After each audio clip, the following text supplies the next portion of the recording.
오늘의 말씀은 여호수아 1장 8절에서 9절 말씀입니다. 이 율법책을 내 입에서 떠나지 말게 하며 주야로 그것을 묵상하여 그 안에 기록된 대로 다 지켜 행하라. 그리하면 내 길이 평탄하게 될 것이며 내가 형통하리라. 내가 내게 명령한 것이 아니냐. 강하고 담대하라. 두려워하지 말며 놀라지 말라. 내가 어디로 가든지 내 하나님 여호와가 너와 함께 하느니라 하시니라. 아멘. 두 말씀을 가지고 사실 하나님의 이 말씀 명령을 받은 사람은 여호수아 개인이지만 여호수아가 믿는 하나님이 곧 지금 우리의 하나님이기 때문에 우리가 오늘 받는 말씀으로 함께 나누도록 하겠습니다. 오늘 말씀 제목은 다 같이 말씀을 읽었더니라는 그런 제목으로 정해봤습니다. 우리가 새해 맞아 계속 하고 있는 성경 통독을 염두에 두고 그렇게 정한 제목인데, 우리 강선하나님교회에서 제가 13년 목회하는 동안에 다른 뿌듯함도 여러 가지가 있었지만 특별히 성경 말씀과 관련해서 두 차례 정도 뿌듯함이 있었다면 4년 전에 우리가 이제 성경 필사를 했던 것, 지금 또 상황이 또 계신 멤버들이 달라지긴 했지만 한 대략 30여 명의 또 어린 자녀 포함해서 30여 명이 분량을 나눠가지고 창세기부터 계시록까지 그렇게 성경 필사한 것이 또 많이 기억에 남습니다. 이제 그것도 저 뒤에 이제 파란 바인더로 4권에 걸쳐서 계속 비치 중에 있죠. 그런데 성경 필사는 아쉬움을 하나 든다면 이게 이제 개인이 자기가 의지를 가지고 창세기부터 계시록까지 다 필사한 분도 간혹 있죠. 그래서 교회에서 막 상도 받고 그런 분도 계시지만 우리의 그때 취지는 나눠서 한 거였기 때문에 한 사람당 한 4-5권, 한 5-6권 이 정도로 필사를 했고 모두가 개인마다 전체를 다 필사한 건 아니었었죠. 그래서 그 필사도 말하자면 내가 읽으면서 노트에다 옮기는 거잖아요. 그래서 내가 필사를 하긴 했지만 성경 전체를 내가 읽은 거는 아닌 것이 됐어요. 필사의 장점은 기록으로 남는다는 건데 우리가 이제 나눠서 했기 때문에 한 사람당 전부를 읽은 것은 아닌 것이 또 하나의 아쉬움으로 남기는 했었습니다. 그러다가 이제 올해 들어서는 이제 두 번째로 목회하면서 뿌듯함이 전교인이 같이 이제 말씀을 통독하는 해로 우리가 출발했다는 거죠. 또 이렇게 거기에 이제 또 동참이 아직 안 되는 지체들도 있긴 해도 대체적으로 모든 교인들이 함께 움직이면서 말씀을 통독하고 있다는 것이 굉장히 고무적이었고, 그게 올해 이제 저의 목회에서 좀 많이 뿌듯한 그런 한 해의 전반기가 되고 있습니다.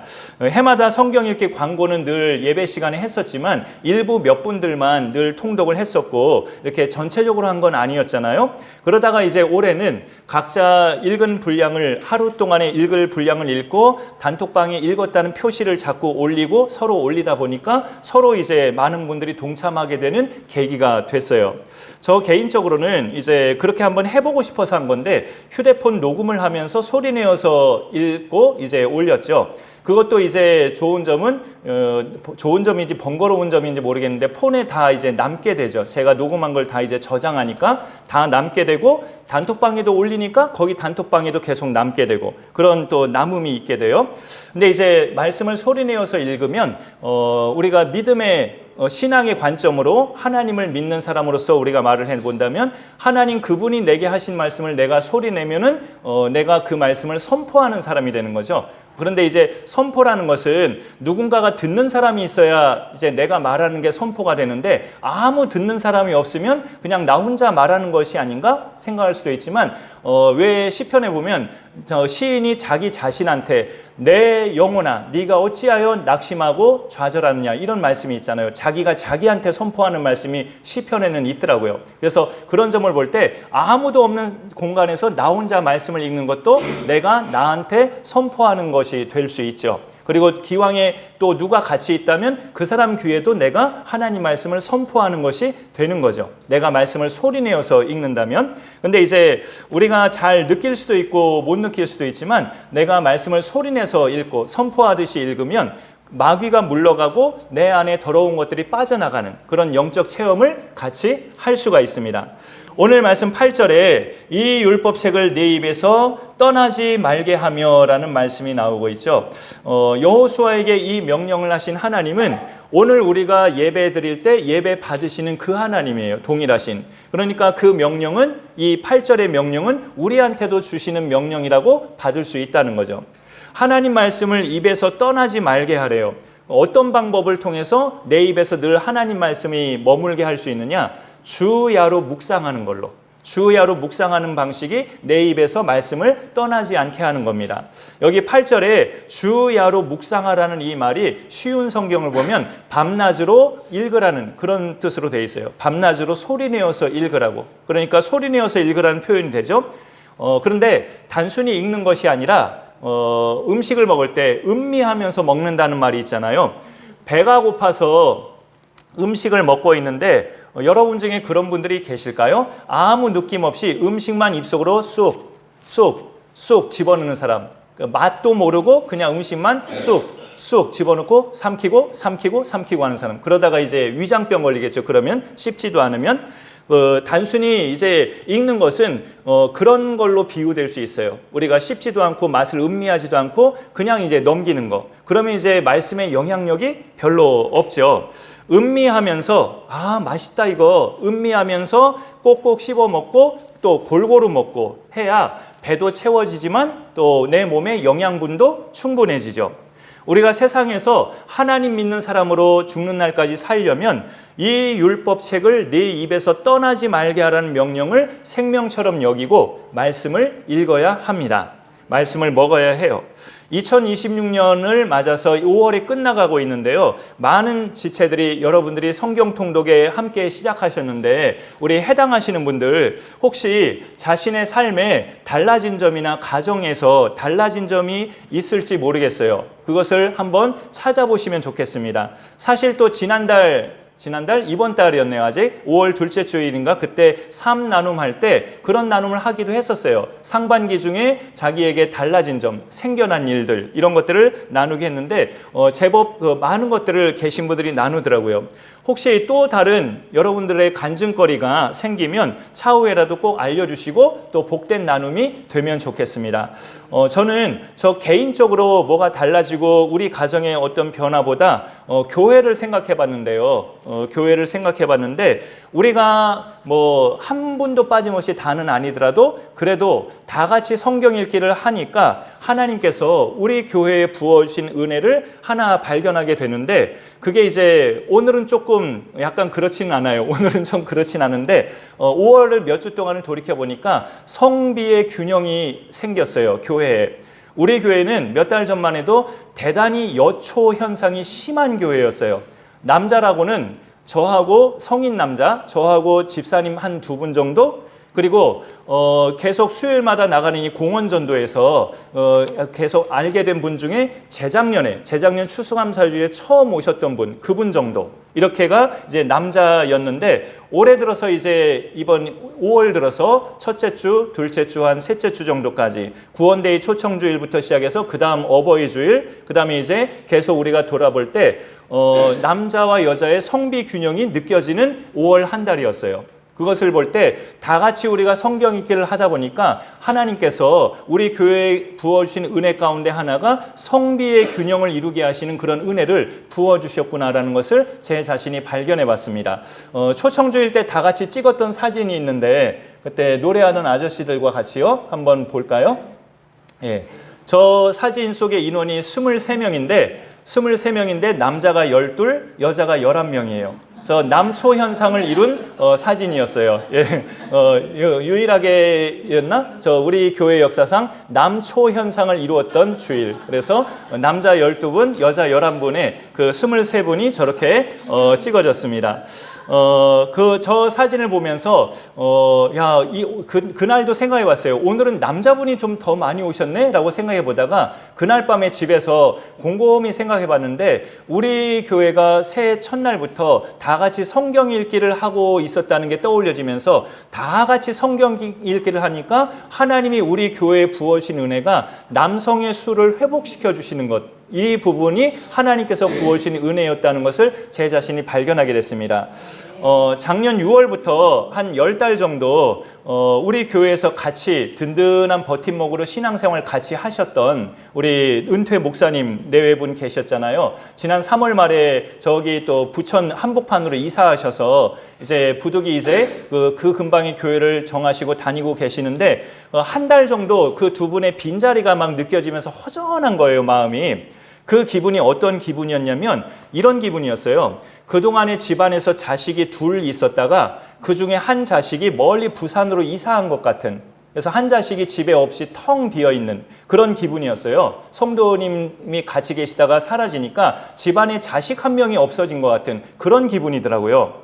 그런데 대략 한 달쯤 지나서 하나님이 어떤 현상을 주셨냐면 여기 이 자리에 계시는데 예전에 우리 교회 다녔던 형제님이 다시 왔어요. 다시 오면서 다니기 시작하더니 조금 더 지나서는 예전에 우리 교회에 계셨던 안수 집사님의 아드님이 또 오셔서 다니기 시작했어요. 오늘은 에어컨 일이 있으셔서 못 오셨대요.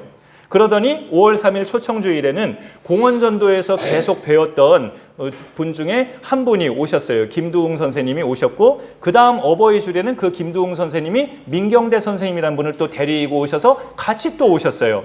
그 다음 주일에 또 한 번, 세 번째 주일에 더 오셨고, 그 목사님과 사모님 두 분이 이제 이사하셔서 못 오신 후로 하나님은 그 두 자리만 채워주신 게 아니라 네 자리를 채워주신 그런 흔적을 제가 발견해 봤습니다. 근데 그 네 분이 전부 남자 성도였다는 것.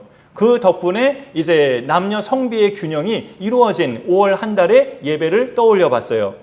우리가 잘하는 것이 있고 잘 못하는 것이 있는데요. 잘하는 것은 나한테 불편한 거, 내가 가지지 못한 거, 내가 누리지 못하는 거 찾아내는 거, 그건 참 잘해요. 내게 없는 거, 내가 남들에 비해서 지금 못 누리고 있는 거, 나한테 불편한 거, 이런 거 찾아내는 것은 정말 잘해요, 우리가.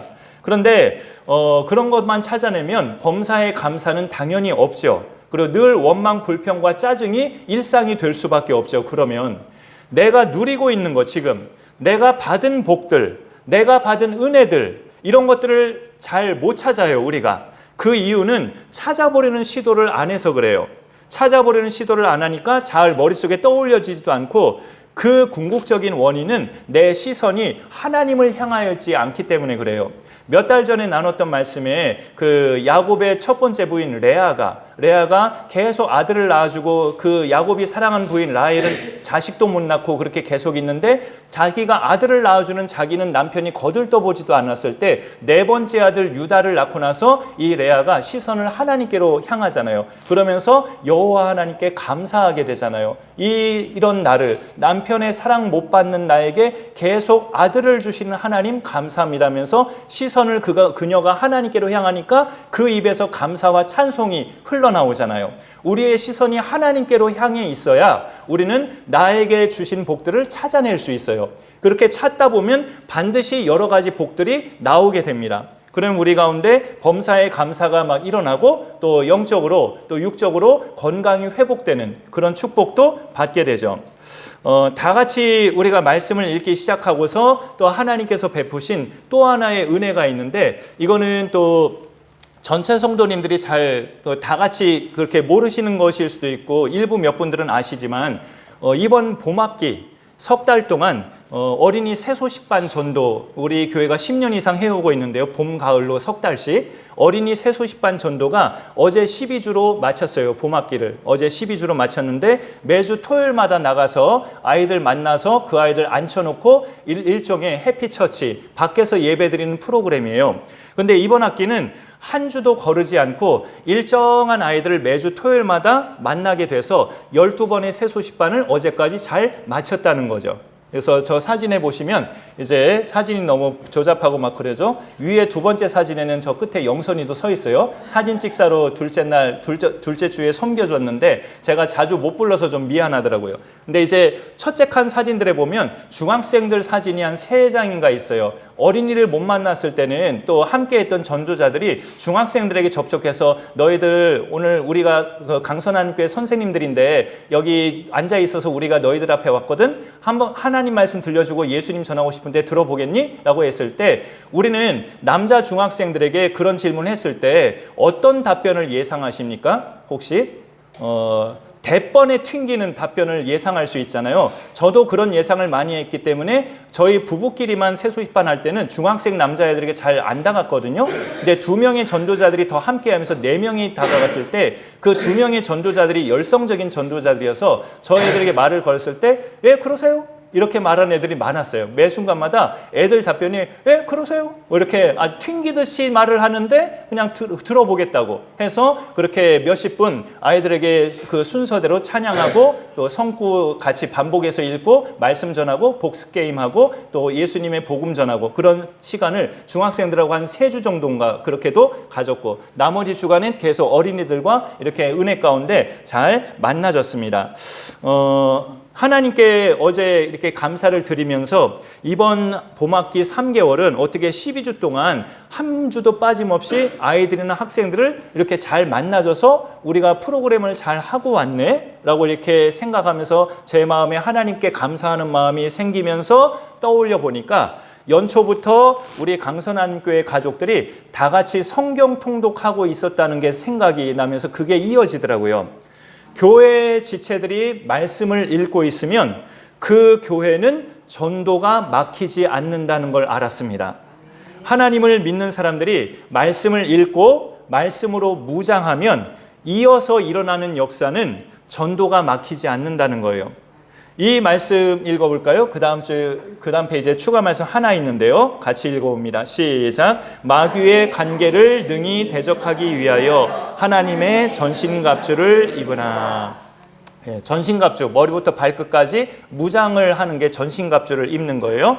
근데 다른 것들은 다 이제 몸에 착용하는 거죠. 군복이나 사도 바울이 로마 군인을 비유해서 우리 그리스도인들은 영적인 전신갑주로 무장해야 될 군사들이다 이렇게 비유를 한 거죠. 머리에 투구, 그 다음에 갑옷들, 허리띠, 그 다음에 전투화까지 모든 것이 다 몸에 입는 그런 의복과 관련된 것들인데 유일하게 딱 한 가지 무기가 성령의 검, 바로 하나님의 말씀이라고 말을 하고 있어요. 저 뒷절에서 유일한 무기가 성령의 검, 하나님의 말씀이에요. 그래서 마귀의 간계, 저 마귀의 간계는 간사한 꾀가 간계예요. 그 마귀의 간사한 꾀가 가장 치열하게 벌어지는 시간과 현장이 어디냐 했을 때 전도하는 순간에 전도하는 그 현장이에요. 그래서 이번 봄학기 새소식반 전도는 한 주도 빠짐없이 아이들을 그렇게 순적하게 만나게 되고 준비한 프로그램대로 전도를 하게 된 것이 전 교인이 성경 읽기로 무장하고 있었다는 사실과 연결이 돼서 생각이 나더라고요. 우리 성도님들 중에 그래서 이런 당부도 드리고 싶어요. 전도가 아직 두렵고 자신 없는 분들은 다지기를 먼저 하시면 되겠다 이런 생각이 들었습니다. 전도를 이후로 나도 자연스럽고 또 담대하게 또 그냥 평이하게 그렇게 잘하도록 다지기를 먼저 잘 해나가면 된다는 거죠. 그 다지기가 뭐냐? 말씀을 읽는 거예요. 하나님 말씀. 하나님 말씀은 에베소서 말씀으로 보면 한편으로는 성령의 검이고 히브리서 4장 말씀으로 보면 수술칼이에요. 하나님의 말씀은 거기는 제가 그냥 읽을게요. 예리하여 어떤 검보다도 예리하여 혼과 영과 및 관절과 골수를 찔러 쪼개기까지 한다고 하나님의 말씀이 그런 역할을 한대요. 우리의 모든 병든 부분을 다 도려내는 예리한 수술칼과 같은 것이 하나님의 말씀이에요. 그러니까 우리가 말씀을 읽으면 나도 치료가 되고 나를 둘러싼 마귀도 성령의 검 그 말씀으로 물리칠 수 있는 일거양득을 우리가 얻을 수 있죠. 저 개인적으로는 제 인생에서 성경 읽기를 처음 해본 때가 정확히 기억은 안 나는데 초등학교 3학년 때쯤이었던 것 같아요. 매일 읽은 건 아니고 읽기를 시작해 본 게. 그런데 이제 그보다 더 이제 하나님께 감사드리는 것은 읽기는 초등학교 한 3학년 때쯤부터 처음 시작해 봤는데 암송은 그보다 훨씬 더 빠르게 한 5, 6살 때부터 암송은 해봤어요.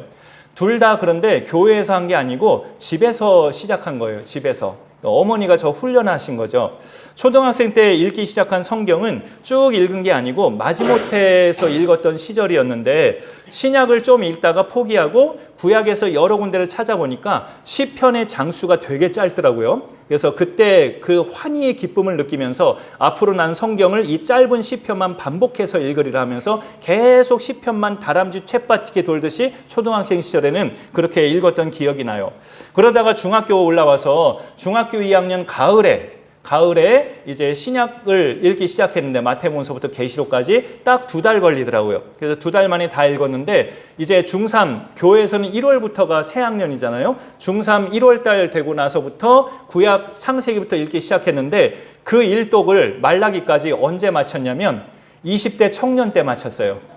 중3 1월 달부터 창세기 1장을 시작했다가 흐지부지 돼가지고 고등학생 때까지 띄엄띄엄 몇 달에 한 번씩 읽다가 20대 청년에 와서 겨우겨우 말라기를 마치면서 수년에 걸쳐서 구약 일독을 마쳤어요. 저의 그런 과거를 떠올려 보니까 지금 우리 교회 청년 자녀와 중학생 자녀가 구약도 계속 읽고 있는 모습이 굉장히 기특하고 훌륭한 겁니다. 나는 구약 일독이 그렇게 수년에 걸렸는데 생각이 들면서 왜 우리는 하나님 말씀을 입에서 떠나지 말게 해야 될까? 그 답을 이 같은 절 8절에서 찾아본다면 그래야 내 입에서 말씀이 떠나지 않아야 이 안에 기록된 대로 내가 살 수 있기 때문에 그래요.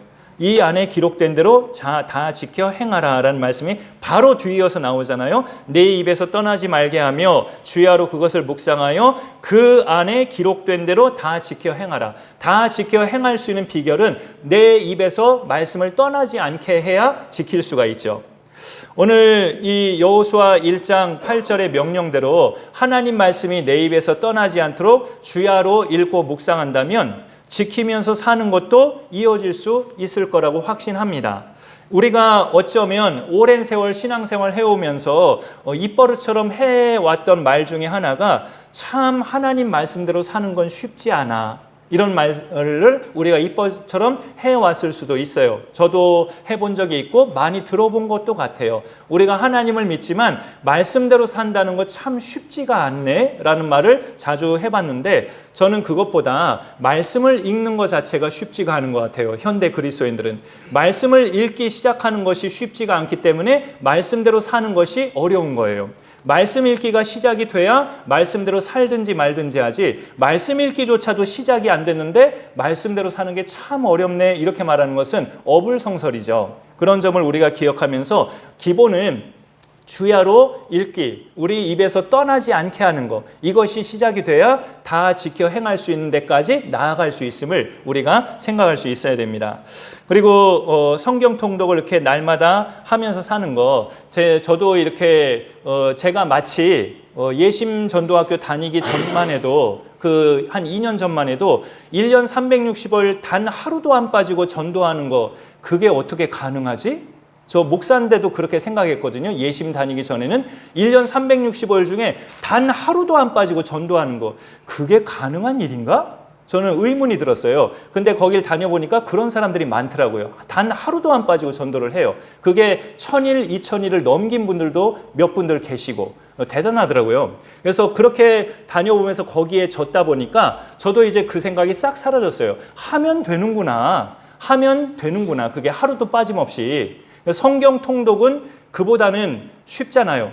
용기가 필요한 것도 아니고 듣기 싫은 사람 앞에서 뭘 해야 되는 것도 아니고 내가 스스로 하면 되는 게 전도와는 다르게 성경 통독이잖아요. 그런 점에 있어서 우리가 하면 되는구나라는 생각을 믿음으로 가져보면 좋겠습니다. 물론 예수 믿는 사람들은 자유함이 있어요. 가끔 못 읽는 날이 있다고 해서 무거운 마음이 들거나 불편해할 필요는 전혀 없어요. 못 읽는 날도 있을 수 있죠. 하지만 끊어지지 말아야 된다는 거죠. 끊어지지 말아야. 육신의 양식도 끊어져 버리면 힘이 빠지고 기운을 못 차리는데 말씀도 끊어지면 힘을 못 쓰는 신앙생활이 돼버려요. 힘을 못 쓴다는 말은 말씀대로 살지 못한다는 뜻이에요. 말씀대로 살려면 말씀을 읽어야 합니다. 그리고 말씀을 지킬 때, 우리가 말씀을 지켜나갈 때요, 우리의 어떤 마음속의 결단이나 내 의지, 내 행동을 의식해서 말씀을 지키기보다 예수님을 생각하면서 말씀을 지키는 게 잘 지켜질 수 있어요. 십자가에서 율법을 다 이루신, 십자가에서 피 흘리심으로 율법을 다 이루신 예수 그리스도 안에 내가 지금 있음을 확신하면서 말씀을 지키면 잘 지켜나갈 수 있습니다. 그러면 말씀도 꾸준히 읽을 수 있고 읽는 말씀대로 우리가 살아갈 수 있어요. 구원자 예수님을 늘 생각하는 게 그래서 중요하죠. 오늘 여호수아 본문에서 그렇게 살아가는 사람에게 주시는 약속이 있는데 그 약속이 뭘까요? 8절 끝에 보니까 그리하면 네 길이 평탄하게 될 것이며 네가 형통하리라 라고 되어 있습니다. 누구나 인간적으로 바라는 평탄과 형통의 삶, 말씀을 주야로 읽고 네 입에서, 나의 입에서 말씀을 떠나지 않게 살면 그렇게 하겠다고 하나님이 약속해 주시는 복이에요. 그런데 우리가 성경에서 말씀하는 그 평탄과 형통의 의미도 짚고 넘어갈 필요가 있는데요. 잘 먹고 잘 사는 게 평탄과 형통은 아니에요. 물론 잘 먹고 잘 살아야죠. 근데 어떤 사람은 근심 걱정이 마음에 막 생기면 먹지를 못하더라고요. 잘 먹지 못하고 입맛도 떨어지시고 잠도 잘 못 주무셔요. 근심 걱정에 시달리면. 그거는 잘 사는 게 아니죠. 잘 사는 게 아니에요. 그거는 물질이 풍족해도 음식 맛이 떨어지고 잠도 못 주무시고 하면 잘 사는 건 아니죠. 성경에서 말씀하는 평탄과 형통은 하나님이 내 곁을 떠나지 않는 상태를 말해요. 하나님이 평생 하나님이 내 곁을 떠나지 않는 상태가 평탄과 형통입니다. 하나님께서 내 곁을 떠나지 않는다는 확신을 가진 사람, 그런 믿음의 사람은 어떤 상태일까요? 9절에 보면은 내가 내게 명령한 것이 아니냐, 강하고 담대하라, 두려워하지 말고 놀라지 말라. 그 다음에 보시면 네가 어디로 가든지 네 하나님 여호와가 너와 함께 하느니라 약속하고 있어요. 이런 상태를 확신하면서 살아가는 것이 성경에서 말씀하는 평탄함과 형통함의 상태예요. 하나님은 내가 죽는 날까지 날 안 떠나셔. 그 확신 속에서 사는 게 내 마음에 평탄함과 형통함이 있다는 증거입니다. 창세기에 나오는 요셉이 그런 사람이었죠. 배다른 형제들로부터 미움받고 억울하게 애굽의 종으로 팔려가고 거기서 주인의 와이프가 요셉을 아주 그냥 눈독 들여가지고 접촉하려 하다가 억울하게 감옥에 갇힌, 누명받고 감옥에 갇힌 사람 요셉이었잖아요.